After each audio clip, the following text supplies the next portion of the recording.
What's going on, guys? We are here again with Be My Guest, and we have another great guest we want to share with you guys today. I'm excited to have this guest on. As you know, we continue to file away at inspiring entrepreneurs who are sharing their stories and their insights. And you guys are already giving us feedback about the things that you're learning by watching these videos and these podcasts and these interviews. So I'm excited to have another guest on. I don't want to delay any further. I'm going to bring him on right now. Everybody say hi to Kyle. Kyle Potter. He's got a number of things he does, and he's an expert in business and real estate.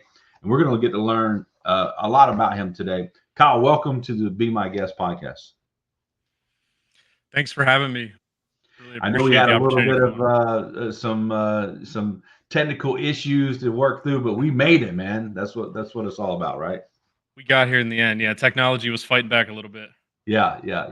Now, Kyle, tell us where you're, I guess, videoing in from. Where are you located in the world? Yeah, so I'm from York, Pennsylvania, born and raised. Most of my career has been spent here in central Pennsylvania. Gotcha. Okay. Awesome. Well, let's do this. Introduce yourself to everybody, what you do, and kind of like what it is that you're offering the world today. I'd love to hear that. So just do an introduction if you can. Yeah, sure thing. For those who don't know me, my name is Kyle Potter. I am a business consultant and business coach. I have been in sales, leadership, operations now for about 15 years. Got my start about 15 years ago, roughly in the car business. I cut my teeth there, got my sales skills in a very rudimentary way, and then continued to refine them over time. Had some fantastic mentors. Eventually got promoted into a leadership position. Was a sales manager at the car dealership, and then from there went into real estate and have had some awesome opportunities now, and just recently started my own coaching company. So I'm looking to take all that experience over the past decade plus and offer it to my clients and help them rebuild their companies. Yeah, man. So it sounds like you kind of got your sales career going in the car industry. Very similar to me as well. Learned how to sell cars early on, which is a great place to start for a lot of people, especially when you're wanting to learn sales. Right? You get a little bit of thrown to the wolves, if you will, and you figure it Exactly. Yeah. out. So that's pretty cool. And now, so let me get this straight. You're doing real estate. You've been doing how long have you been doing real estate? So I'm a licensed agent for about 2 years now. I've been in real estate investing for about a year and a half. I just recently was the director of sales operations for one of the biggest real estate investment companies in the country here in the Northeast. And that was actually my most recent position. I was running their entire sales funnel from marketing and lead management the whole way through to dispositions and the retail real estate team. So awesome experience. And that's where I got a lot of my operational background. Through that opportunity, I was able to get certified as a business coach. I was able to learn a skill set as far as lean manufacturing, lean operations, project management goes from a Six Sigma certification that I did, and really just fallen in love with process and systems. Was able to do a lot of great things there, and I just fell in love with coaching, mentoring, teaching, and that's what I would love to do for my clients going forward. Is instead of just helping one company, I figured, hey, let me take that skill set and try and offer it to the world and help many. Yeah. Now tell us a little bit. You said you were recently in that role. What kind of real estate were you guys investing in at that time? Yep. So the company that I worked for, we primarily focused on residential. We did some multifamily and small commercial as well, but we did about 500 residential transactions a year, and we would wholesale as well as fix and flip. Yeah. Now, leading up to that role, did you become a realtor first, or how did your real estate investing journey kind of get started? Love to hear that story if we could. Yeah, I appreciate you asking. I the honest truth is I was struggling as a real estate agent. I did not choose to leave the car business during COVID. You being a car guy, I'm sure you're familiar. Inventory shrank at Yeah. almost every dealership across the country, and I worked for a big box store, a Nissan store in Lancaster, Pennsylvania. We went from having 400 cars in stock to 10, and they Yeah. just didn't need 5 sales managers anymore. So unfortunately, I got laid off, and I said, "Hey, let me try and get my real estate license." Um, Spoiler alert, did not go the way that I had hoped. And through that lack of success, I said, I got to figure this out. And I started just every week meeting with new people, having lunch, having breakfast, savagely taking notes in my notebook. I sort of became known as like the notebook guy in the real estate community here. And luckily, I was able to meet the CEO of this amazing real estate investment company here in York, Pennsylvania. Gave me an opportunity, and it was an amazing 18 months working for them. But that's sort of how it came about due to a lack of success in the retail real estate like agent role. I sought out advice from somebody at a real estate company. He brought me on board, and the rest was history. Yeah. So, tell me about like how you really got, started in that real estate investing world. Like, how did your first deal come about, or did you part? I mean, did you JV with someone? Tell us a little bit about how that experience was, because I know a little bit about real estate investing, and the fact is that your first deal is always your hardest kind of situation, and it seems like some people can't even break through on that first deal. Tell us about how that worked out for you.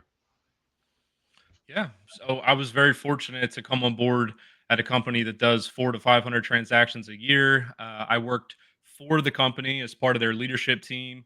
So personally was not the one actually doing the flips or the wholesaling Okay. myself. Originally, I came into the company as the leader of their lead management department. So basically, I was the manager of 6 or 7 lead managers that would, take the marketing leads, try and convert them to acquisition appointments, and then slowly grew over time through the leadership team. Worked my way up to the director of dispositions, which is where we sell the properties once we buy them. Used some of my real estate background to network with agents. We built a really amazing dispositions team. It was probably my first opportunity to rebuild something from the ground up. We completely rewrote the rule book and how the company, disposition properties and did our networking and really worked our deals. And then that earned me the opportunity to get promoted into the director of sales operations, where I sort of ran everything sales related for the company. Had about 30 direct reports and about 4 junior leaders that worked with me. And that really is where I fell in love with leadership, decentralized command, leading through others, empowering junior leaders.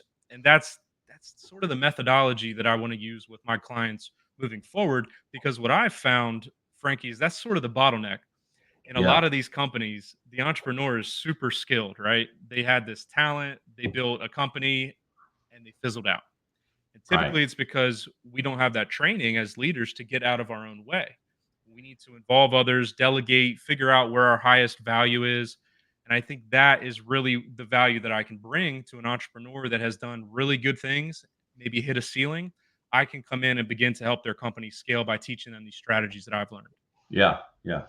And I want to unpack that more, but I'm going to kind of go back to the story. What was the initial role you're basically doing? You guys were getting leads from what, online paid ads, and then you guys were following up on the leads. And what was your specific role with that involved, or in that process? Yep. So I managed the department. My primary role was skill development, hiring, onboarding, process improvement over time. Um, And I think most importantly, just making sure that we are hitting our metrics. Anyone Right. who's been in a leadership position knows the buck sort of stops with you. So at the end of the day, we had a goal of 212 appointments a month, and that's sort of what I was held accountable for. So it was my job to work with the team and alongside them to figure out a strategy to do that. Gotcha. Then you got promoted into a bigger role, working with a lot more people and kind of overseeing a lot more of the area of business. And it says, and you said you got it. That's where you got a real interest in business leadership and things like that. What and it sounds like, and I want you to talk about this. Sounds like here recently, if not long ago, you branched out and became a business advisor, a business coach. What was the main ingredient or reason why you felt like, hey, that's where I want to take this for my career? What was one of the leading factors of that? Yeah. So for me, it was seeing, as I networked and we built out the several departments that I worked with, we had a lot of great contractors come in, vendors, agents we worked with, other wholesalers. And I started noticing a common denominator in all these companies. They had big aspirations and they were very skilled sales or marketers, but when it came to the operations side of the business, that's really where they struggle. So, an operating system that's consistent, documented systems and processes, standard operating procedures, having a process for hiring the right people, hell, even understanding who the right people are.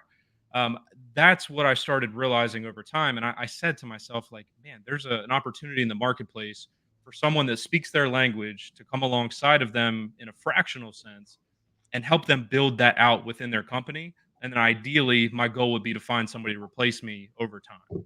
Yeah. So if we were to identify like the specific ideal client for you, who would that be? So the entrepreneur is probably who I see myself working with. It's that visionary, the founder that probably lacks a little bit of the operational skill set. Um, but I think I can also bring a lot to an operational minded COO or an operator that's already installed in one of these companies. Ideally, I just want to sit down with folks that are looking to increase the effectiveness of their process and their systems, have things slow down, be consistent. And if I can add value, I'd love to do that. Yeah.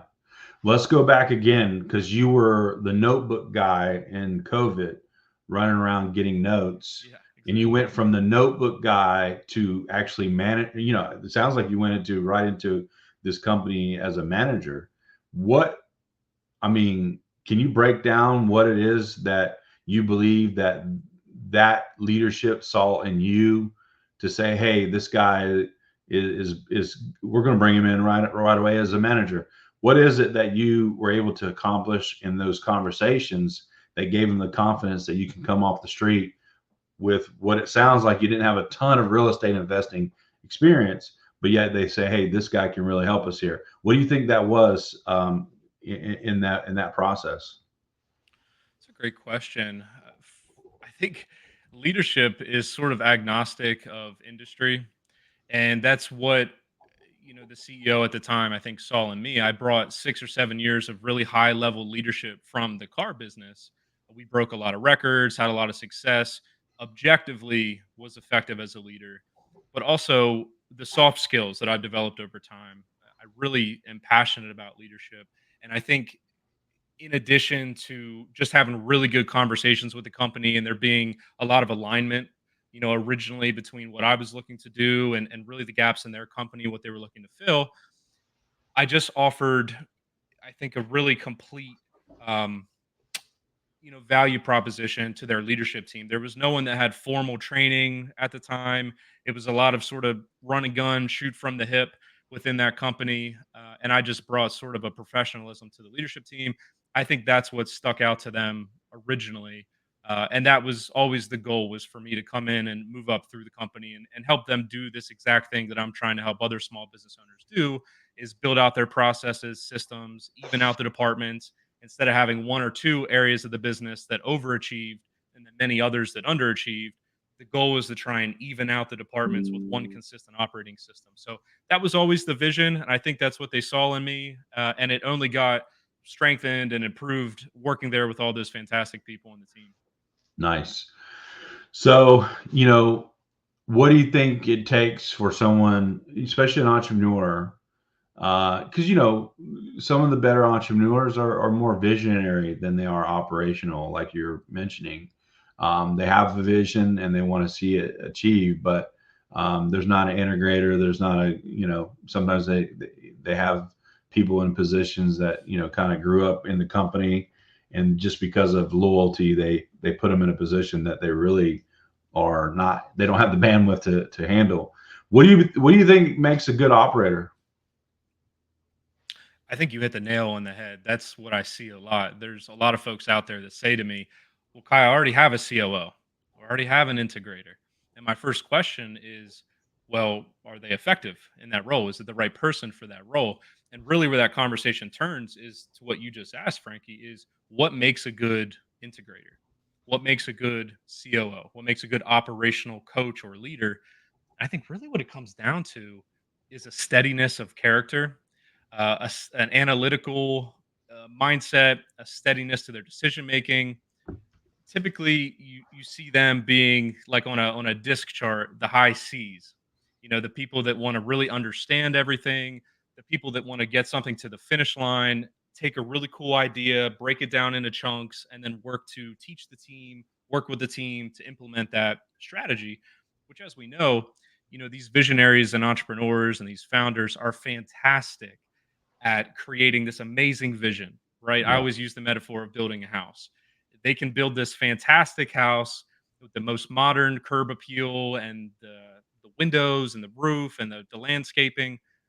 But if you build that house on a foundation that is unsteady, right? If you build that house on a sinkhole, which is how I view operations and systems, the foundation of any good company, over time the foundation is going to crumble and erode and the house is going to fall down.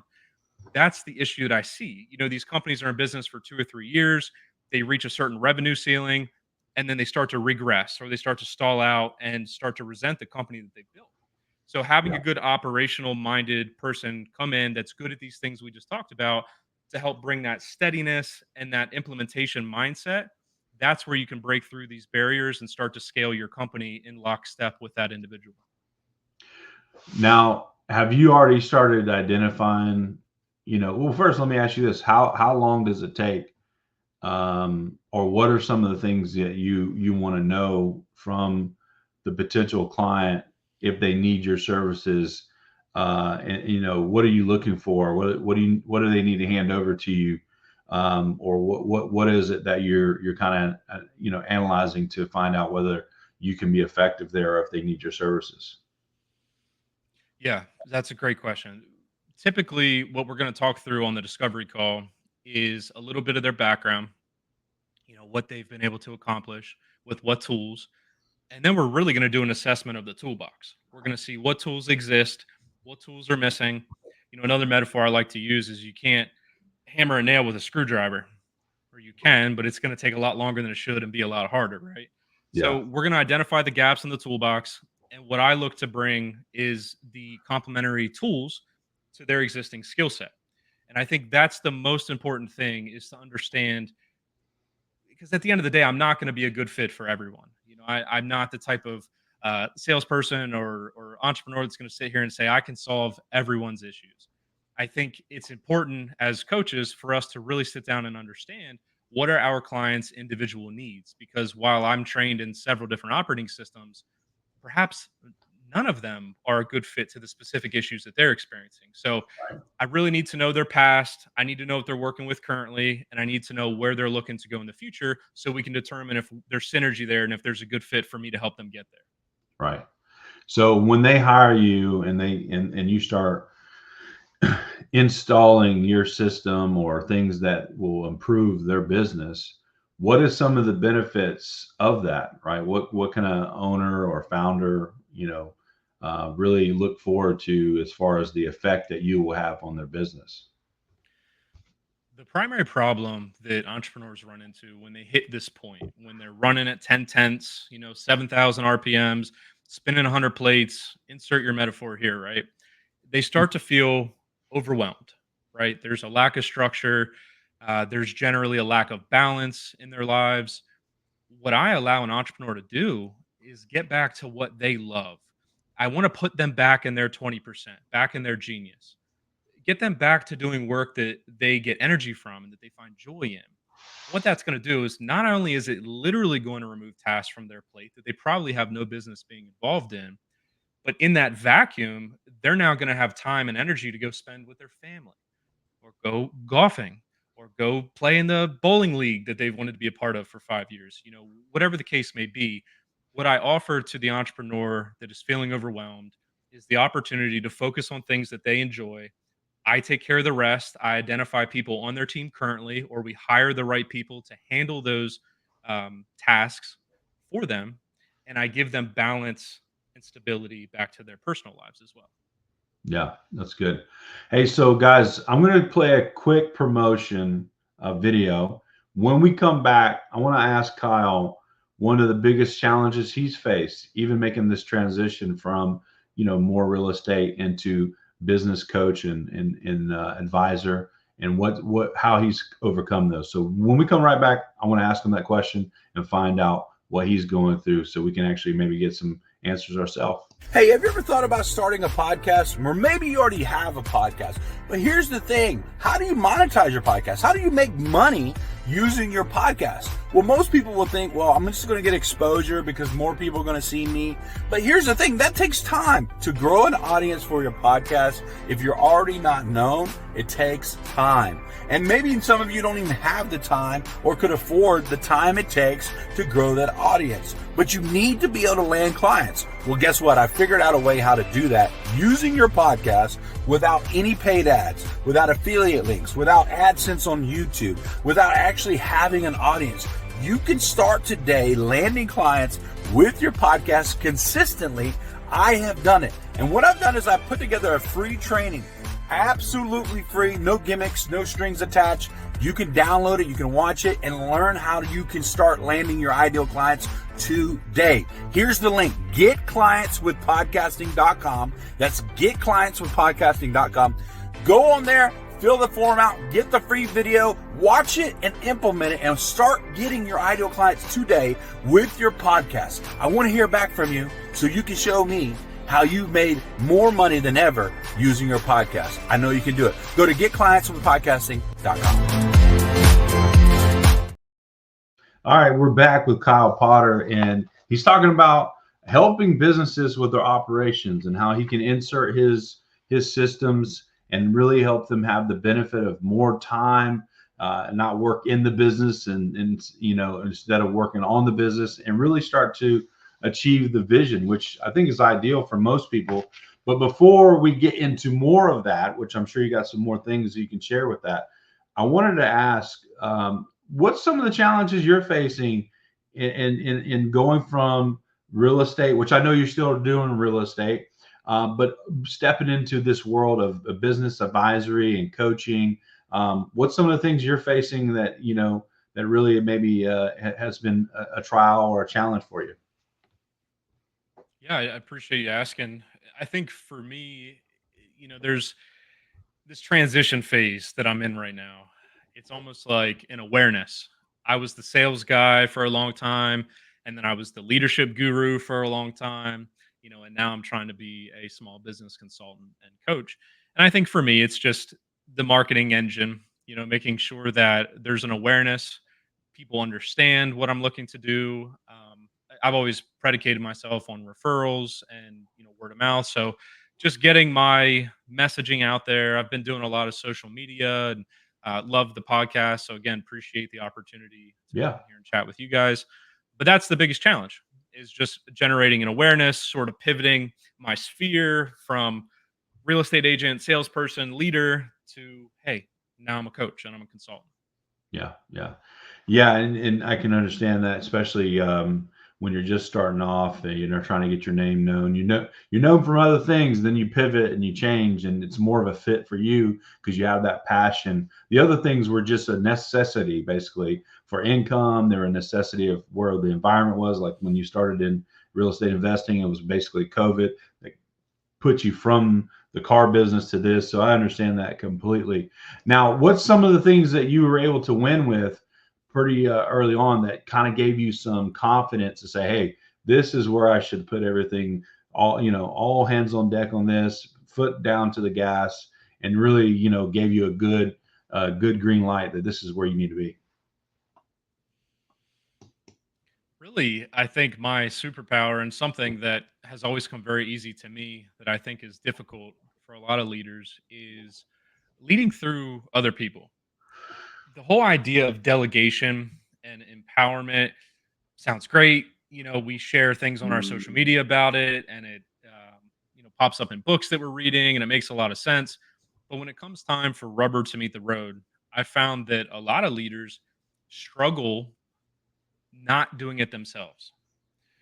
We quickly become the bottleneck in our own leadership journey when we refuse to sort of hand over the baton and teach others how we've been able to be successful, and understand that as leaders we don't have all the answers. So something that's always come very naturally to me is looking in the mirror and saying, hey, you're really good at this, you're sort of stinky at this, what people on your team can help fill in the gaps. And I think that's something I had a lot of success with at the investment company. In all these departments I worked in, I was able to identify what each person on the team was great at, what they were doing right now that they aren't great at, stratify those tasks and assign them to the right person, and then be able to provide support on an ongoing basis with my skill set. Yeah. And through that, I've been able to have a lot of success. And I think that's when the light bulb went off and said, hey, this is something that a lot of leaders and entrepreneurs struggle with. I think this is a value add that I can bring to a company. Yeah, and that's important. I want to bring up maybe a couple quotes or maybe even concepts to see if you agree with them. Mhm. One of the ones, and if I can remember it correctly, is it's kind of a interesting fact that people will stay at a bad company if the management's good, and versus staying at a good company if the management's bad. I mean, is that something you would agree with? 100%, Yeah. probably 200%, truthfully. Since I've left the company, unfortunately, and again, no ill will, I wish them nothing but the best. People have left already. A couple people have followed me into my new endeavor. So I think at the end of the day, as leaders, we need to understand that the greatest impact we can possibly have on a company is being there for their people. Yeah. Because if I can get an extra 20, 30% energy, effectiveness, productivity out of 20 direct reports, the net gain to the company is massive. And the Yeah. feedback that I've received already since my departure is that things have gone downhill a little bit. And I think it shows, while I'm not God's gift to dispositions or acquisitions, I am a really effective leader. And I allow people to work on things that they enjoy and that they bring value. And I provide the support that they're looking for. So 100% agree with that. I think it's a really overlooked thing how important it is to have leaders on your team that inspire people to give discretionary effort, which is that, work and effort above the minimum expectation. Yeah. Here's another one that I've heard. I agree with it. I want to see where you're at on it, but it suggests that you should lead people and manage systems versus most companies try to manage people and maybe not even have a great system. Yeah, What's just your take on ignore that? systems. Yeah, yeah. What's your feedback on that? I love it. I love it. I think everything starts with expectations. All the system is really it's like a fallback. If we get into the fog of war as a company and we're in a stressful scenario, having a bad month, instead of us scrambling around and saying like, "Hey, lead management, what are you going to do?" or dispositions, what are you going to do? or sales and marketing, what are you going to do? All we do is we go to the system. It's an established standard operating procedure and it's there. Leadership, on the other hand, needs to remain constant. That is something that if you are putting all your energy into systems, you will fail. If you're putting all your energy into leadership, you will fail. They go hand in hand because as a leader, having systems and processes are just tools in our toolbox, to bring back that metaphor from earlier. Good leadership, though, is where it all starts and ends. In terms of like an electrician, right? If they didn't do the apprenticeship and they didn't learn the skills and they don't have any testimonials, you probably wouldn't let them come install a new breaker box in your house, right? Even if they showed that they had the insulated, tools, and they had a nice business card and their truck had a fantastic logo on it. I think as leaders, we need to understand that you can have all the tools in your toolbox, but without the requisite skills, experience, and passion for leadership, you're not going to be able to use them effectively. So I think they go hand in hand. Yeah, for sure. And the other thing I would bring up is John Maxwell says you can love without leading, but you cannot lead without loving. Would you agree with that? And if so, give me some examples of how you lead in that way.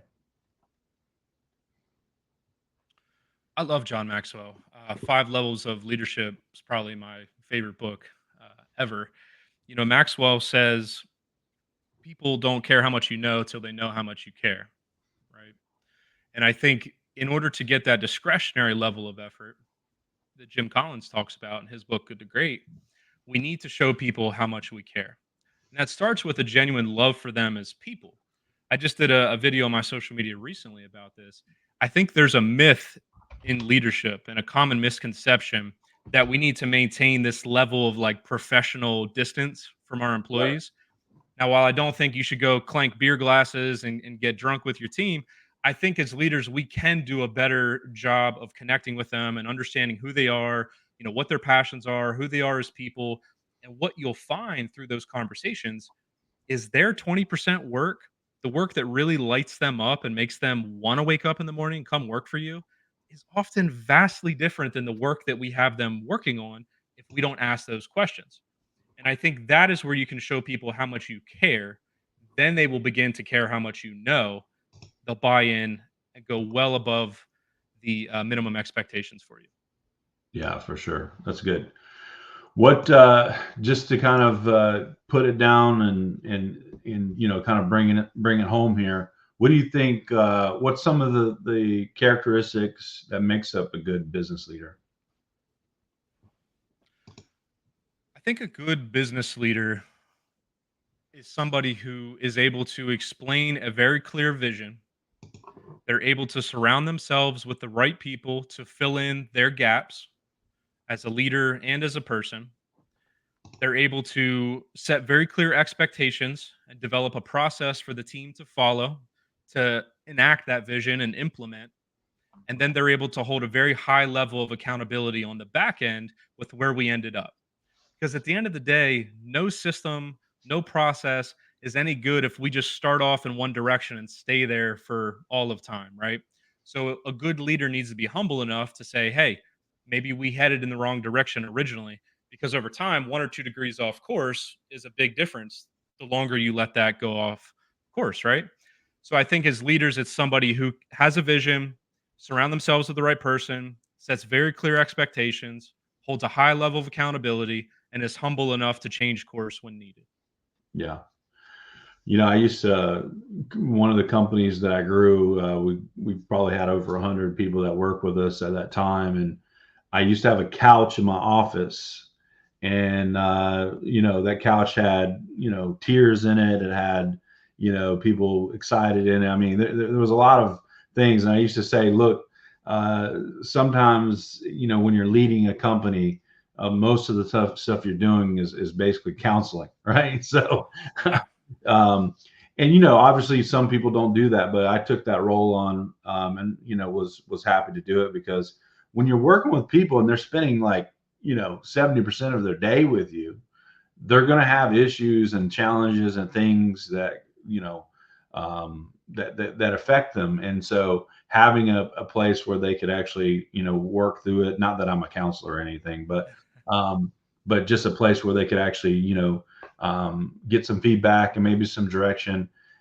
is important, because there's some businesses out there that are like, hey, leave your personal problems at the door, and come in, which I understand that thought process, but at the same time, some people just, they need a place to be able to sort things out, talk, vent, or even, get some instruction and help. And so I had that couch in my office for a long time. What do you think about that? I mean, you think that's is something that people, when they're running a business, and especially when they have a good group of people, should they be doing that? Is that good leadership, or what's your thoughts on it? I think you need to ask yourself what kind of company you want to run. If you want to be, a distribution center and burn through employees left and right and have crazy attrition, sure. Don't get to know your people. Don't provide that safe space for them. Don't allow them to be vulnerable with you. But I can tell you right now, you're not going to be nearly as successful as the company with half the employees that do feel safe and do feel supported and do have trust in the leadership and are giving that discretionary effort. And I think it all starts with that meeting that we mentioned earlier. You need to get down and understand what your people are going through. So many leaders put themselves on this high horse and they're like, well, I've reached this position. They work for me. Look, you have nothing without your people. And if Right. you can build trust by, being vulnerable, creating a safe space for them to do the same, getting to know what makes them tick, you're going to be much more successful as a leader than the person who doesn't. One of the meetings that I love to implement in my system is a state of being meeting with everyone. And that's where anybody who's a direct report of mine, we go through their 80% work in their current role, which would be the work that they don't really love, that they don't think moves the needle. The 20% work, which is the stuff that lights them up and does move the needle. We go through three things that if they were me, what would they change about the company? And then we go through their goals. So I get a very quick in 30 minutes an understanding of who they are, where they want to go, and then what they're currently experiencing. And I Right. think without that, it's very hard to get your people to know that you care about them. And I think that leader is going to have much more success than somebody who doesn't do that. Yeah, sorry about the phone ringing in the background there. But one thing I was going to mention as well and see your thoughts on it. I think Tony Robbins said this. He said, and I know this is more of an HR, but it's kind of a, because to me, people are your product. That's your product. That's your real, thing. Because at the end of the day, even if you're selling a gadget or technology, there's an end user it's going to impact. So people is what it's all about. And I think he said, hire slow, fire fast. I never really agreed with it. I mean, I like Tony Robbins. I like a lot of things he says, but I never really agreed with that. And here's why: because I felt like it gave the wrong impression of like a broad brush of approach. And I get why that's being said, and even why it may be agreed to, because you don't want to hire the wrong person. And, you definitely want to make sure that a cancer is cut out quickly, which I agree with that. If someone's detrimental to your business and your vision and to your people, you definitely should fire fast. But that doesn't mean you should, fire fast everyone just because they, it's just their philosophy. So I've always thought, hey, hire more effectively, right? Have a better approach, make sure you're hiring the right people, but also don't just, have a quick way, knee-jerk reaction type of philosophy of firing people, right? Because then, the old saying is you shoot one monkey, the rest of them get scared, they're going to be next, right? So it's like that can create a bad culture real quick, and then everybody's like, on edge and things like that. What's your thoughts on that? Yeah, I think it's a really interesting quote. We talked about it a lot at my previous company. The problem with a lot of those bumper sticker quotes, the ones that stick out from all the top leadership people, is there's always context, and you need to Right. take them with nuance, right? I think the one major assumption that that quote makes is that as leaders, we have done everything possible for that person. At the end of the day, if you're trying to hold someone to a high level of accountability on a goal that we haven't set clear expectations for or provided a process that makes that viable and realistic, or provided training and support along the way, how in God's name can we possibly hold a high level of accountability? At Right. the end of the day, you should be fired as the leader, not that person. you Yeah. haven't provided the roadmap for them to have the success that you're holding them accountable to. So I Yeah. think the caveat there is yes, hire slow, train well, provide support, and if that doesn't work, then fire fast. Right. That's good. That's good.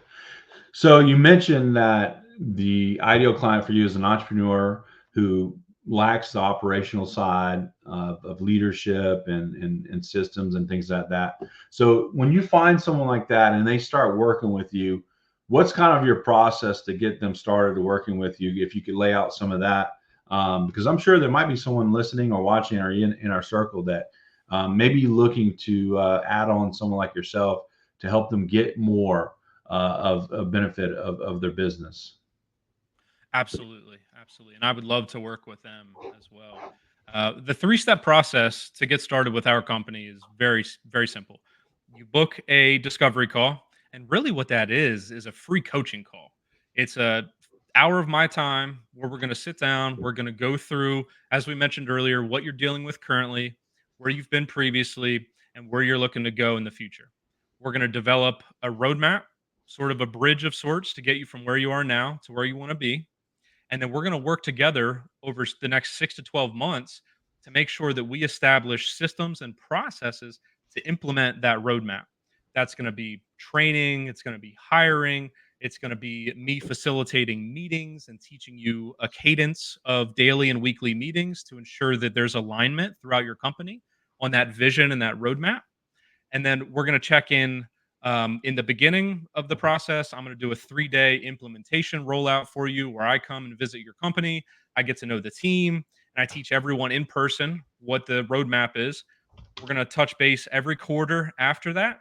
And then once we've found a viable solution to replace me, which is ultimately the goal, we're going to do a final check in where I come out to the company and make sure we close any final loopholes.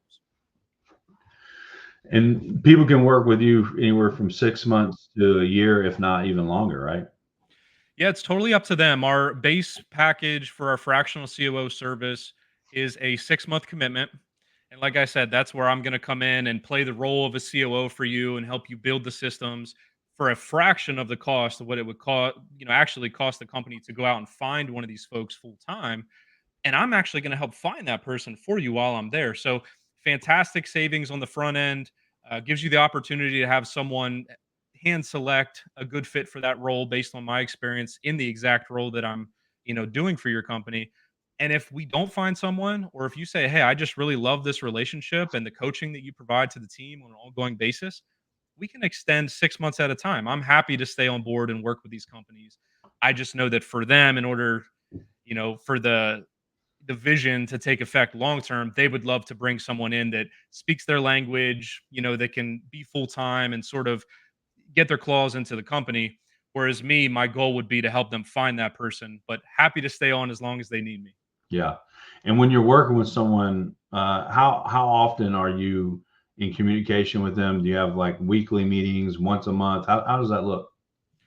So we can really customize this to the gaps that the business owner has. While I have on my website, a basic structure and format, I really want to make this clear. My solution is completely tailored to the entrepreneur, to the business owner that I'm helping. So if they want me to run a daily huddle for them, happy to do that. If they only need, a weekly leadership call facilitated, happy to do that. At minimum, I offer 2 calls per week. One leadership meeting facilitation with your entire leadership team and one executive coaching call for an executive of that business owner's choosing. Yeah, I gotcha. That's good. So based on what they're looking to accomplish, and you can customize it for them. I don't know if you can share, but where would you say the ROI is typically for your customers? And is there a certain, maybe a price range or bracket that someone might can expect that they might, pay to invest in your services? My goal is to make everybody I work with $1 million. That's my goal. I truly believe that that is a very realistic bar for somebody that has already had some level of success. They would need to obviously be skilled in sales and marketing. But once you roll out the roadmap and the systems and the process, to scale, we can build upon that existing skill set and take them into a level that they haven't experienced before. I think $1 million is very realistic.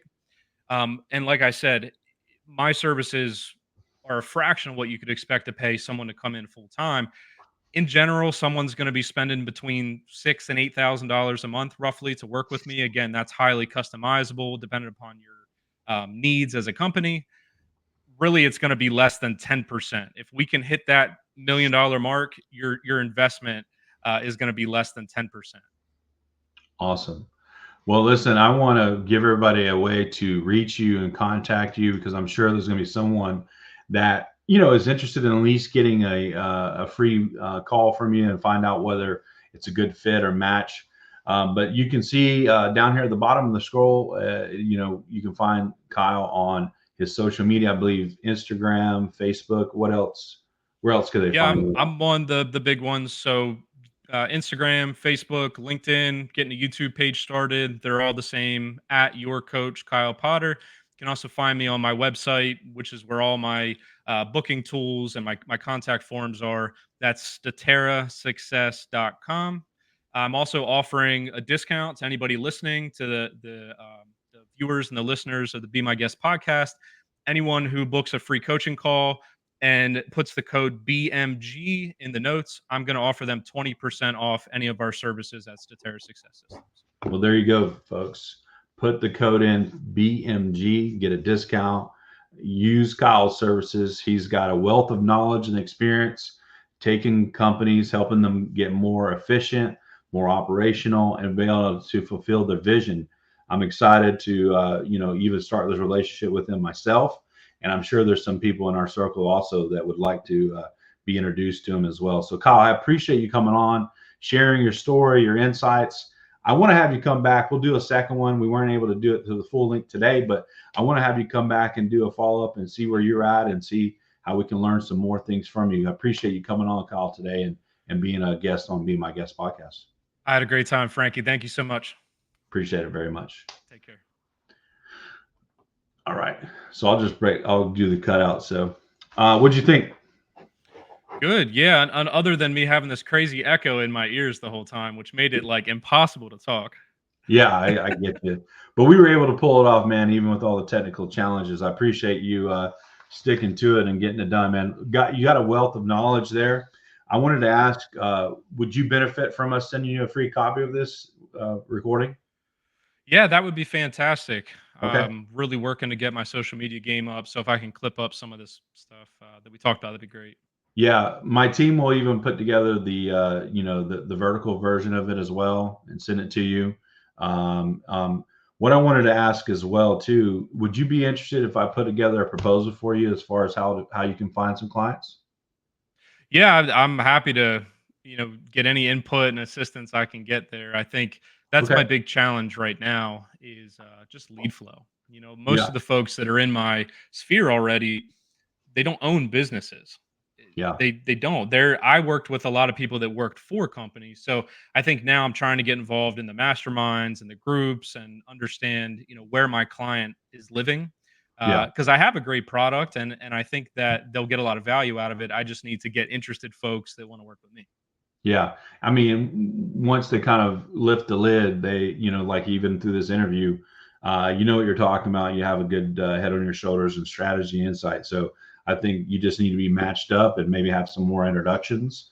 And that's what this can do. Do you have time, maybe, what's today, Wednesday, on Thursday or Friday, maybe for a quick 5 minutes? I'll give you that video recording and then I'll show you maybe a way I think we can help you land some clients. If you're open to it, you got like 5 or 10 minutes later on this week?